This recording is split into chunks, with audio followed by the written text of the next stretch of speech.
Hi everybody, I'm Michelle from Starfish Design. Today I'm going to be showing you how I use my microwave and a microwave kiln to do a horsehair Raku firing. So I'll be using my old microwave that I purchased for $20 off a marketplace. I recommend an older microwave. Please don't use your microwave from your kitchen because you don't want to ruin it. This is an old microwave which doesn't have an automatic cutout switch when the temperature inside gets to a higher temperature, as some of the more modern ones will shut down. So I've purchased my microwave kiln. This is the large one and I brought this from Amazon. These are not expensive and they're a lot of fun to use. They are small, which means they're perfect for making ceramic jewellery or little small pieces. Using the microwave kiln means that you can both bisque fire, low fire glazes work well as the Raku firing. So what we're going to be doing today is I have got some horsehair from my beautiful horse. He let me have this today.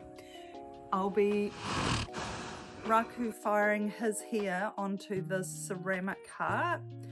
I have previously biscuit fired this heart, so it is ready to go.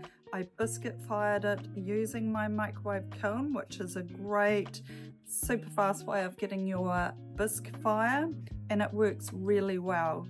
So I'll be putting his hair on this as a Raku glaze and creating some of these beautiful effects, which you can do with both feathers and horsehair. So what you're going to be needing is your safety gloves. These are welder's gloves. They are great because they come all the way up your arm to help protect you whilst handling the microwave kiln from the extreme heat. These are a must for handling any of this equipment whilst it is hot.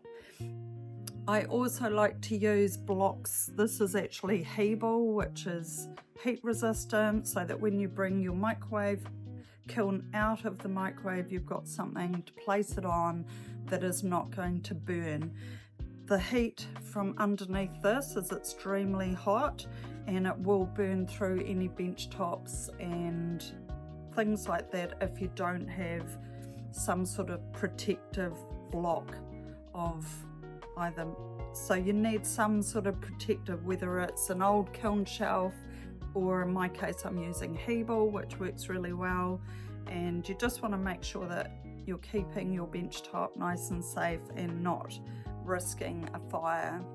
So we're also going to be using these little pincher, just jewellery tongs, which are great for holding on to the ends of my horsehair. I've got my old kiln shelf that I can place my heart on, and my tongs. So my tongs are what I use to pick up my heart. So let's get started. So now that we've got all of our tools set up, the first thing I'm going to be doing is I'm just going to place my little biscuit fired ceramic heart onto my microwave kiln, and then I'll be putting over the lid. I'm using little biscuits that have previously been fired in the base of my microwave, and that just helps keep the microwave kiln stable.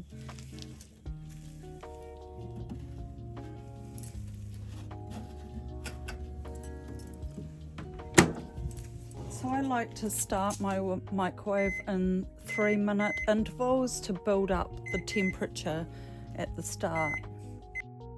I do 4 times 3-minute intervals to build it up.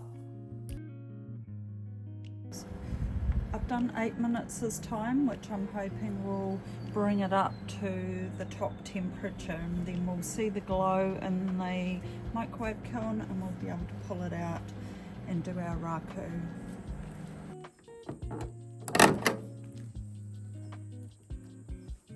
So what you're looking for is the glow.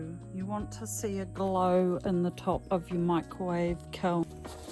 So I've got my glovies on and I'm going to carefully, making sure that you are grabbing the base of this microwave kiln with both hands. I'm just grabbing it out here and I'm going to sit it down on top of my Hebel rock. So as soon as I remove the lid off here, my little heart will start to cool down, and you have a very short working time where the hair will absorb into the clay. That off. It's very, very hot. I'm going to transfer my heart with my tongs down onto this plate here. And you want to place the horsehair across your piece. If it's too, at the start it is quite hot and the hair will dissolve very quickly, but as it starts to cool down you'll see it starting to absorb into the clay and create the beautiful effects of the Raku horsehair. When you've finished your design and applying the horsehair, you can just let it cool down.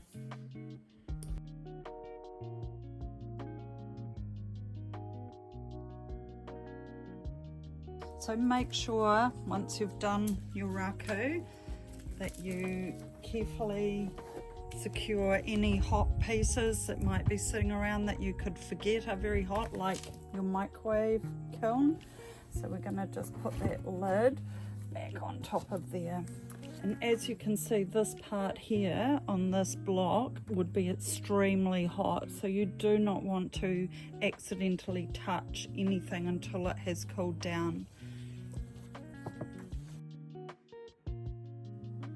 I like to apply a fixative and just a little sealing wax to my finished Raku pieces.